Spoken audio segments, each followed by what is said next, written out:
بسم الله الرحمن الرحيم. الحمد لله والصلاة والسلام على رسول الله محمد بن عبد الله صلى الله عليه وسلم وعلى آله وأصحابه أجمعين. أما بعد. نعم، وتوفيق الله سبحانه وتعالى tunaendelea na somo letu la aqida, na leo tupo ukurasa nambari 7 tukianzia katika suali namba 10 linalosema suali hal yati ad-du'a bimaana al-ibadati.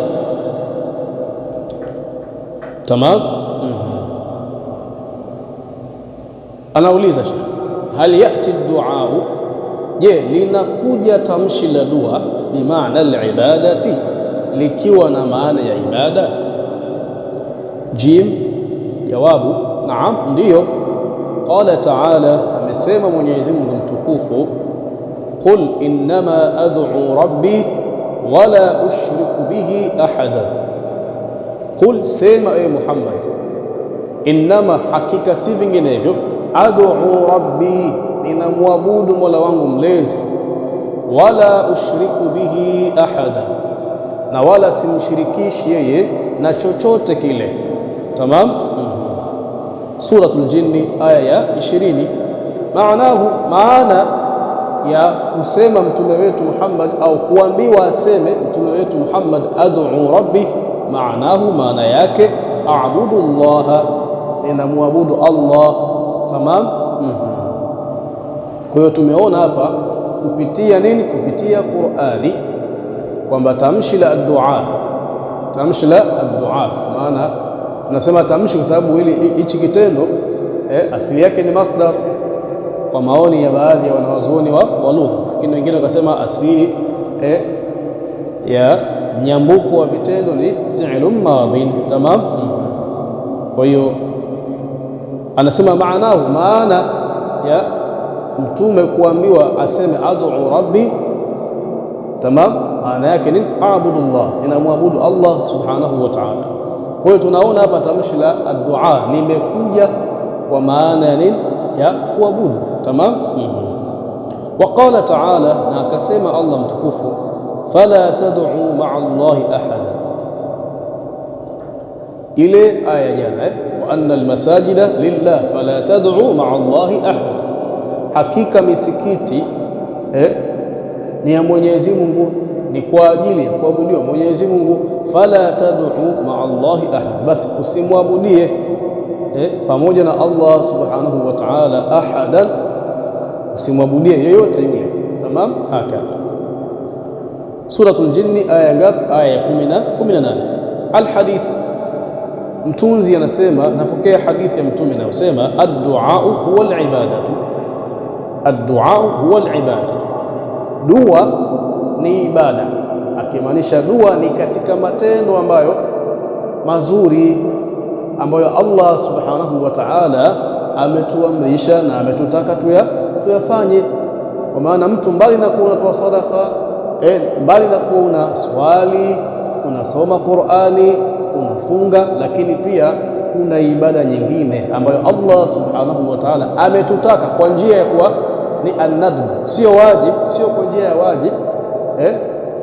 Ametuamrisha linadbi, amri ya kupendekeza, sawa sawa, alipotuambia ud'uni astajib lakum, niombeni nami nitakujibuni maombi yenu.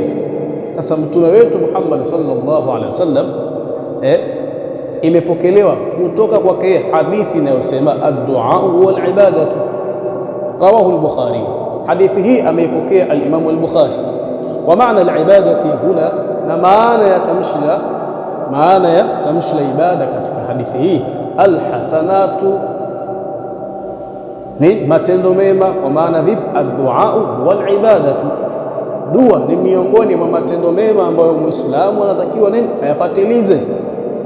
Kwa maana isikupite siku wewe pamoja na kwamba siku hiyo utakuwa umefunga, umeswali, umetoa sadaka, umesoma Qur'an, lakini basi siku hiyo isikupite basi na wewe nini? Kuomba dua. Tamam. Kwa hiyo tunaona hapa, tunaona kwamba imethibiti ndani ya Qur'ani kwamba tamshi la ad-du'a lina maana ibada, lakini matamshi haya yote yameegemezewa kwa Allah subhanahu wa ta'ala. Ndani ya Qur'ani tulivyoambiwa qul innama ad'u rabbi, pale amekusudiwa kuabudiwa Allah subhanahu wa ta'ala. Lakini pia fala tad'u ma'a Allahi ahada, imekusudiwa kwamba aabudiwe Allah na asiabudiwe mwingine asiyekuwa Allah subhanahu wa ta'ala. Lakini pia hapa katika hadithi ya Mtume ad-du'a huwa al-ibada, pia imekusudiwa vile vile kwamba ni katika matendo mema ambayo Allah amemtaka mja wake afanye. Sawa. Sasa inapotokea mtu analichukua tamshi hili la kwamba dua miongoni mwa maana zake ni ibada, kisha akalipeleka akalipeleka katika hali nyingine na kulijengea picha kwamba mtu mmoja anapomuomba mtu mwingine amwombee dua kuwa eti anamwabudu mtu huyo, anakuwa nini? Amekosea. Tamam, amekosea, kwa sababu jambo la mtu mmoja kumuomba mtu mwingine amwombee dua, hiyo sio ibada. Kwa sababu gani? Huyu anayemuomba mtu mwingine amwombee dua hamuombi huyu, bali anamwambia huyu amwombee dua kwa nani? Kwa Mungu, kwa Allah subhanahu wa ta'ala. Tamam.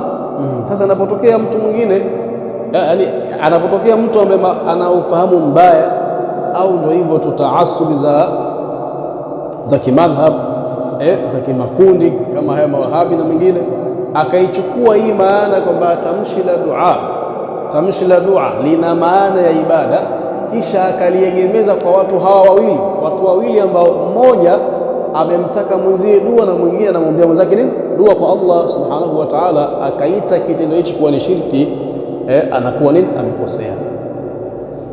Tamam, anakuwa nini? Amekosea. Kwa sababu gani? Anayeombwa dua sio huyu, bali huyu ameambiwa muombee mwenzake dua. Sasa na huyu baada ya kuambiwa muombee mwenzake dua, yeye anamuombea huyu kwa Mungu. Sawa sawa, kwa sababu hata katika zama za mtume wetu Muhammad sallallahu alaihi wasallam imethibiti mtume ameomba mara ngapi dua na watu? Mtume sallallahu alaihi wasallam kawaombea dua watu mara ngapi? Mtu anamfuata mtume, ya Rasulullah, niombee kadha, niombee kadha, niombee kadha, na mtume anamwombea.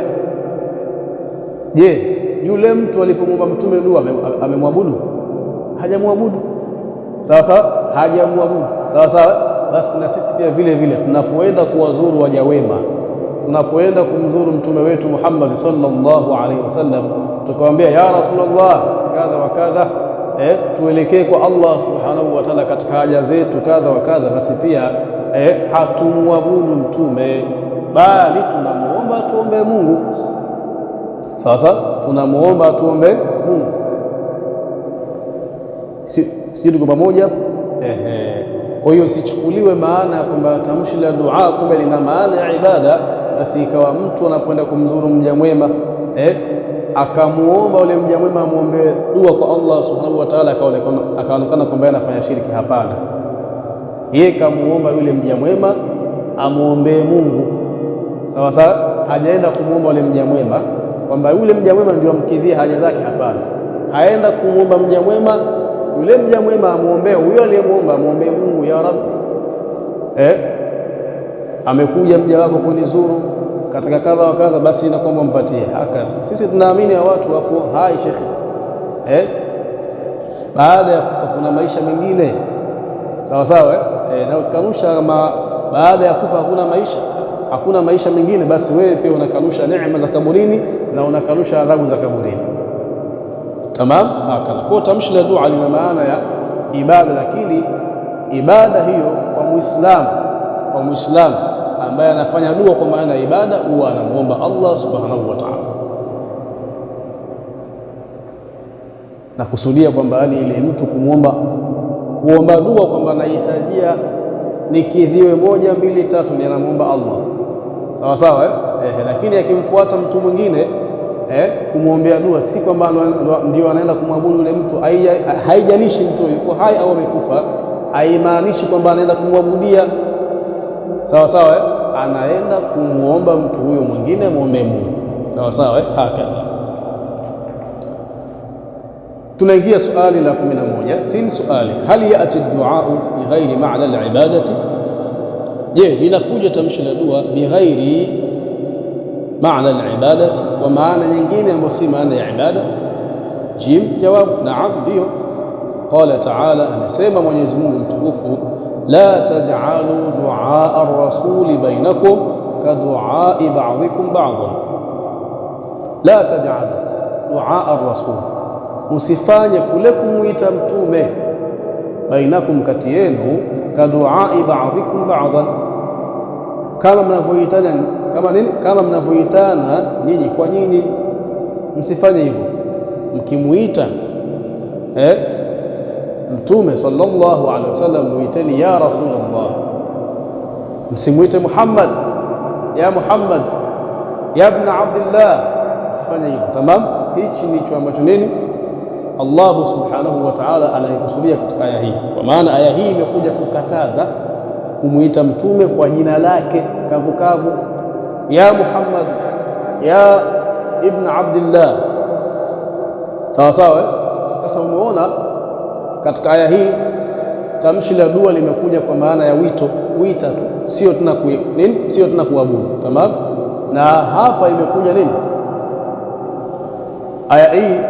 aya hii imekuja kuharamisha kumuita mtume kwa jina lake kavukavu. Sawa sawa. Kwa maana aya hii imekuja kuwataka waumini wanapoenda kumfesi mtume uso kwa uso, wanapoenda kuonana na mtume uso kwa uso, wasimuite ya Muhammad, bali wamuite Rasulullah. Tamam, wamuite Rasulullah, wala wasimuite ibn Abdullah, ya ibn Abdullah, wamuite Rasulullah. Tamam, hakika. Na jambo hili la kumuita mtume ya Muhammadu, uharamu wake baada ya kuharamishwa na aya hii ilikuwa ni kumuita uso kwa uso, kwa maana unapokutana naye uso kwa uso. Ilikuwa Allah amekataza na ameliharamisha kwamba mkikutana na mtume sallallahu alaihi wasallam uso kwa uso, msimuite ya Muhammad, bali muiteni ya Rasulullah, ya Nabii Allah. Tamam, haka.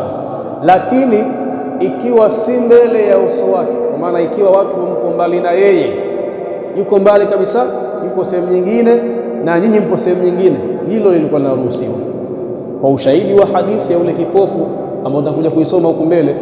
Sawa sawa sawa. Kwa ushahidi wa hadithi ya ule kipofu ambao tutakuja kuiona huko mbele, yeye mwenye mtume alimwambia, sema ya Muhammad, inni atawajjahu ila Allah ila akhir. Tamam. Kwa hiyo haramu ambao umekuja kuharamishwa na aya hii, kwa maana msimuite mtume sallallahu alaihi wasallam mnapokutana naye uso kwa uso, msimuite kwa jina lake ya Muhammad, ya ibn Abdullah. Tamam, bali muiteni ya Rasulullah. Tamam, hakika. Kwa hiyo utaona katika aya hii tamshi la dua limekuja kwa maana gani? Kwa maana ya kuita. La taj'alu du'a ar-rasul bainakum ka du'a'i ba'dikum ba'dhan, usifanye kule kumuita mtume kama mnavyoitana nyinyi kwa nyinyi, mumjengee heshima yake, hasa mnapokutana naye uso kwa uso. Tamam. Hizo sehemu nyingine mtajua, lakini mkikutana naye uso kwa uso, yuko mbele yenu, msimuite ya Muhammad, muiteni ya Rasulullah. Tamam, haka. Kwa utaona katika aya hii tamshi la dua limekuja kwa maana gani? Kwa maana ya wito, na kule nyuma limekuja kwa maana ya ibada. Tamam. Lakini maana ya ibada ile haina maana kwamba eti mtu akitoka huko akaja kuniomba dua mimi, Ustaz Azhar, kuomba niombe dua kwa Allah, haimaanishi kwamba yule mtu kaja kuniabudu mimi, bali ameniomba mimi nimuombe Mungu. Tamam, haka. Na vile vile mimi Azhar nikienda kumzuru mtu yoyote katika waja wema, nikienda kumzuru mtume vile vile sawa sawa, nitahudhurisha dua yangu, lakini kule kuhudhurisha dua yangu haimaanishi kuwa na mwabudu mtume. Tamam, bali namuomba mtume sallallahu alaihi wasallam aniombee Mungu. Tamam, hicho ndicho ambacho nini kimekusudiwa katika mlango wetu huu. Nadhani tuko tumeelewana hapo.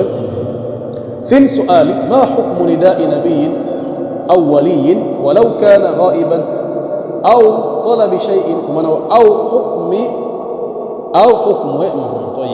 au hukmu talabi shay'in minhu. Ma hukmu nida'i nabiyyin, ni ipi hukmu ya kumuita mtume, au waliyin, au wali, walau kana ghaiban, hata kama akiwa yuko mbali, au talabi shay'in minhu, kwa maana au hukmu talabi shay'in minhu lam tajri bihi al'adatu. Tamam, anasema ni ipi hukumu ya kumuita mtume au wali, kwa maana kipenzi cha Allah, walau kana ghaiban, hata kama akiwa yuko mbali, au talabi shay'in minhu, au hukumu ya kutaka chochote kwake yeye, kitu ambacho lam tajri bihi al'ada, desturi kwa mujibu wa tarikhi haikupita katika namna kama hiyo, hukumu yake ni nini? Tamam, hukumu yake ni nini? Naam.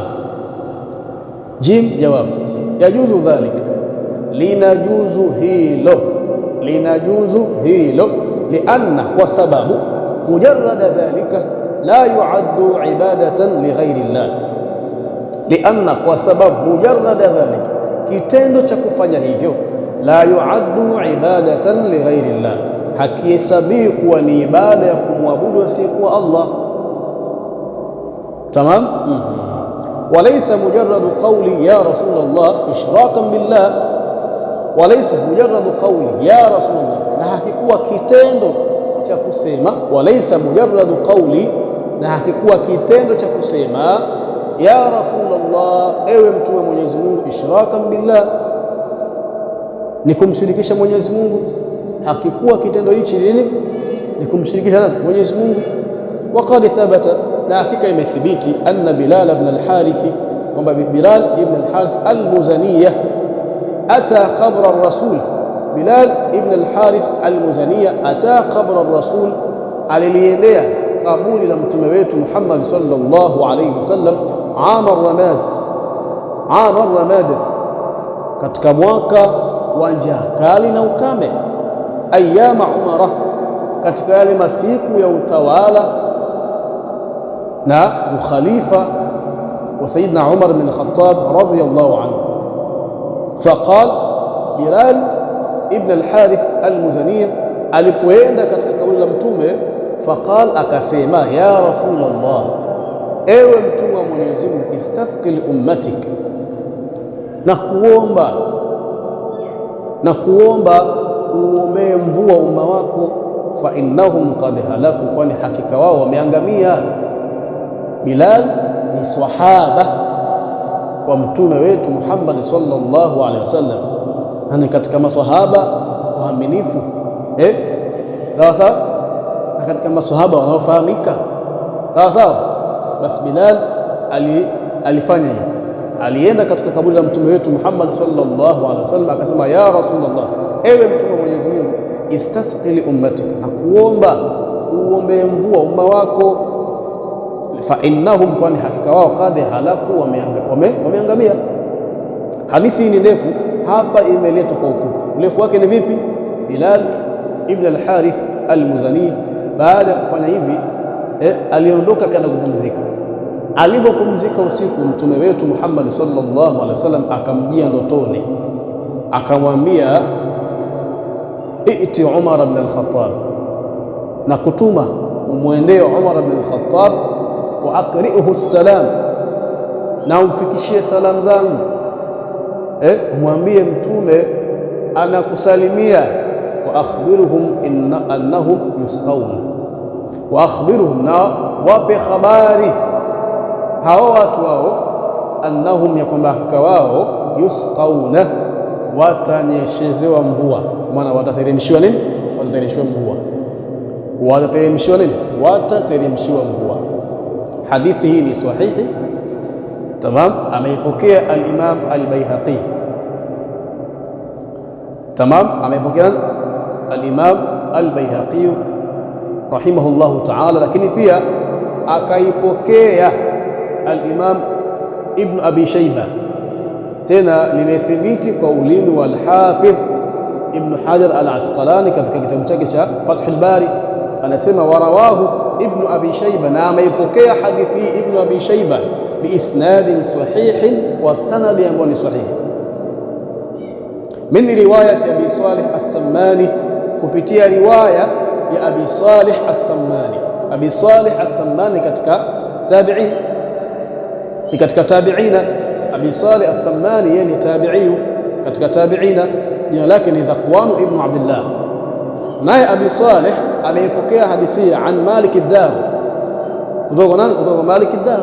Tamam, kwa ni hadithi sahihi, ameipokea al-Imam al-Baihaqi na akaipokea al-Imam Ibn Abi Shayba, na al-Hafidh Ibn Hajar al-Asqalani akalithibitisha hilo ndani ya kitabu chake cha Fathul Bari, akasema hadithi hii pia ameipokea al-Imam Ibn Abi Shayba bi isnadin sahih min tariq Abi Salih As-Sammani an Malik ad-Dar. Utaona katika hadithi hii Bilal ibn Harith, sahaba wa Mtume sallallahu alaihi wasallam, amemuita Mtume ya Rasulullah, lakini pia akaenda kumuomba dua kwenye kaburi lake, ya Rasulullah istasqi li ummatik fa innahum qad halaku. Sawa sawa. Mtume akamjia ndotoni, akamwambia umefanya kitu gani? Alimwambia muendee Umar, mfikishie salamu zangu, lakini pia wape habari watu wa Madina kwamba nini, watanyeshezewa mvua, maana watateremshiwa mvua. Na Saidna Umar hakulipinga kwa Bilal, kumwambia Bilal, umefanya kitu gani wewe? Umefanya jambo la ajabu wewe, umefanya haikuwa hivyo, haikuwa nini, haikuwa hivyo, bali Saidna Umar alipokea ile habari na akawatayarisha na akawapa habari watu kwamba nini, watanyeshezewa mvua. Kwa hiyo utaona kuna nidaa, lakini pia kuna dua ambayo nini, Bilal ibn al-Harith sahaba ameenda kuomba katika kaburi la mtume wetu Muhammad sallallahu alaihi wasallam. Kwa hiyo fa innahum qad halaku, rawahu al-Baihaqi wa ghayruhu. Hadithi hii imepokea al-Imam al-Baihaqi wa ghayruhu, na mwingine katika wanawazuoni wa hadithi, nadhani nishamtaja, huwa Ibn Abi Shayba. Falam yunkir alayhi Umar, Bilal hichi kitendo alichokifanya, falam yunkir alayhi Umar, basi Saidna Umar hakumkataza wala kumkemea wala ghayruhu wala mwingine katika masahaba, bali istahsanu fi'lahu, bali walikiona ni kizuri kile kitendo alichokifanya. Qala ta'ala, amesema Mwenyezi Mungu mtukufu, walau annahum idh dhalamu anfusahum ja'uka, lau kama watu katika umma wako watakuwa wamejidhulumu nafsi zao, ja'uka, wakakujia ye Muhammad, fastaghfarullaha, wakamtaka Allah msamaha, wastaghfara lahumur rasulu, nawe Muhammad ukawatakia maghfira hao watu waliokujia wewe, wakatanguliza kuniomba mimi maghfira, kisha nawe ukawaombea nini, maghfira, lawajadu llaha tawwaban rahima, hakika watamkuta Allah ni mwingi wa kupokea toba na ni mwingi wa huruma. Suratul Nisa aya ya 64. Sheikh akaendelea kusema, wa thabata anna ibn Umar, na imethibiti kwamba ibn Umar qala, alisema ya Muhammad, aliita nida ya Muhammad. Na hapa nimalizie kwa kusema kwamba ili tamshi la ya Muhammad lina maana yake. Mtu anaposema ya fulani wakati ambao mtu huyo ana shida, ana maradhi, ana dhiki, anaposema ya fulani, maana yake ndio nini? Maana yake kwamba tawajjah li ila Allah fi shiddati kadha, ndiyo maana ya tamshi hili.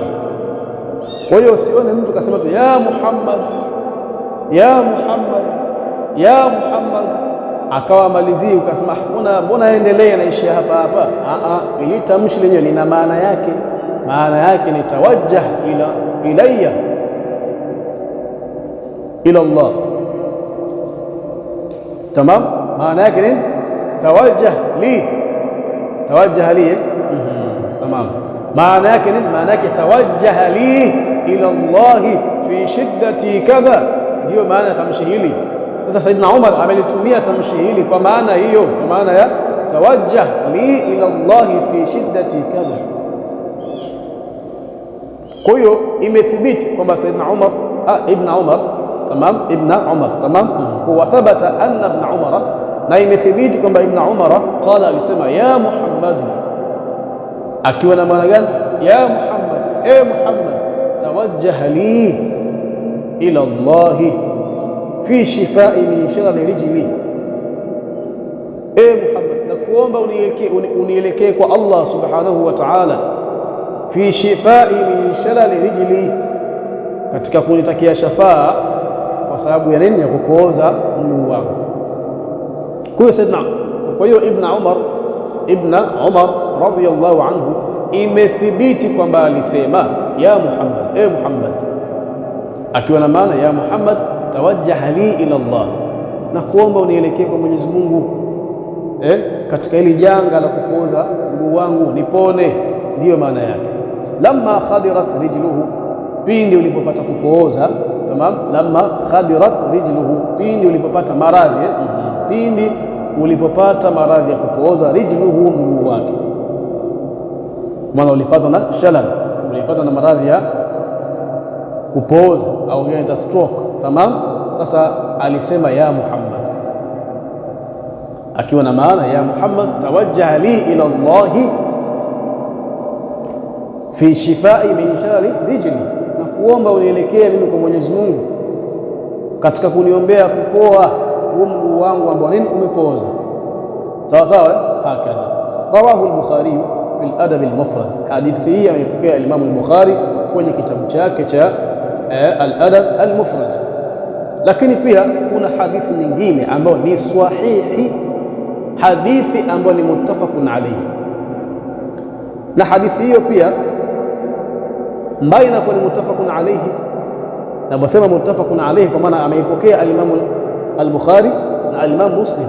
Al-Imam al-Bukhari ameipokea hadithi hii kwenye kitabu al-Buyu', na al-Imam Muslim ameipokea hadithi hii kwenye kitabu al-Iman. Kwa ni hadithi ambayo ni muttafaqun alayhi. Lakini pia hadithi hii akaipokea Ibn Asakir fi tarikh Dimishq, na akaipokea pia al-Imam al-Hakim wa sahahahu, na akaisahihisha. Tamam. Lakini pia miongoni mwa wanazuoni wengine walioisahihisha hadithi hii ni al-Imam al-Dhahabi na al-Imam Ibn Hibban. Hadithi sahihi, hadithi ambayo ndani yake Mtume wetu Muhammad sallallahu alaihi wasallam anatudhihirishia wazi kwamba tamshi la kusema ya Muhammad au ya fulan sio shirki kama wanavyodai baadhi ya wapotevu. Hadithi gani? Ni hadithi ya Abi Huraira, aliyepokea Abi Huraira. Hadithi nasemaje? Abi Huraira amepokea hadithi, anasema kwamba Mtume wetu Muhammad sallallahu alaihi wasallam amesema, walladhi nafsi Abil Qasim, walladhi nafsi Abil Qasim biyadihi. Mtume anasema walladhi nafsi Abil Qasim biyadihi, na namwapia yule ambaye nafsi Abil Qasim biyadihi, nafsi yangu ipo katika milki yake. La yanzilanna Isa ibn Maryam imaman muqsitan wa hakaman adlan fala yukassiranna as-saliba wala yaqtulanna al-khinzir wala yuslihanna dhata al-bayn wala yudhhibanna ash-shahna wala yu'radanna alayhi al-mal fala yaqbalu. Thumma, hapa ndipo mahallu shahid. Hapa ninaposema sasa hivi ndio mahallu shahid. Thumma, kisha baada ya kusema hayo yote, wala yu'radanna alayhi almal fala yaqbalu, ataoneshwa mali kwamba chukua na hataikubali mali. Thumma, kisha la in qama ala qabri, lau kama Isa atakuja kusimama kaburini kwangu, faqala, kisha akasema ya Muhammadu, Muhammad. Kwa maana gani? Kwa maana ile ya nyuma. Kwa maana ipi? Kwa maana ile ya nyuma. Kwa maana ya Muhammad tawajjah li ila Allah, hakadha. Hiyo ndo maana yake. Haina maana kwamba ukiita ya Muhammad ndio ushaita tu hivyo. Sawa sawa, maana yake ni hiyo, tawajjah li ila Allah. Sawa sawa. Kwa hiyo thumma, kisha la in qama ala qabri, ikiwa atasimama kaburini kwangu Isa ibn Maryam, faqala, kisha akasema ya Muhammad, Muhammad, la ajabtuhu, bila shaka nitamjibu wito wake huo. La ajabtu, bila shaka nitamjibu wito wake huo. hadithi sahihi kama nilivyokuambia ni muttafaqun alayhi, lakini pia ameipokea al-Imam Ibn Asakir fi tarikh Dimishq, na akaipokea al-Imam al-Hakim na akaisahihisha. Lakini miongoni mwa waliosahihisha pia ni al-Imam al-Dhahabi na al-Imam Ibn Hibban. Tamam. Lakini pia muhadithi wa mawahabi, sisi kwetu hatumzingatii kuwa ni muhadithi, lakini wao mawahabi ni muhadithi kwa wao. Muhadithi wa mawahabi al-Sheikh al-Albani, Sheikh al-Albani naye ameinukuu hadithi hii kwenye kitabu chake cha as-Silsilatu as-Sahiha. Tamam. Amenukuu hadithi na akasema imepokelewa biisnadin jayyidin, kwa maana biisnadin sahihi. Jayyid bi maana sahihi. Ndani yake hadithi hii kuna maana mbili. Kuna maana ya ziara ya kwenda kumzuru mtume wetu Muhammad sallallahu alaihi wasallam, lakini pia kuna maana ya nini, ya kujuzu kusema ya Muhammad, hata kama wewe unayemuita yuko mbali au yuko karibu yako. Tamam. Hakika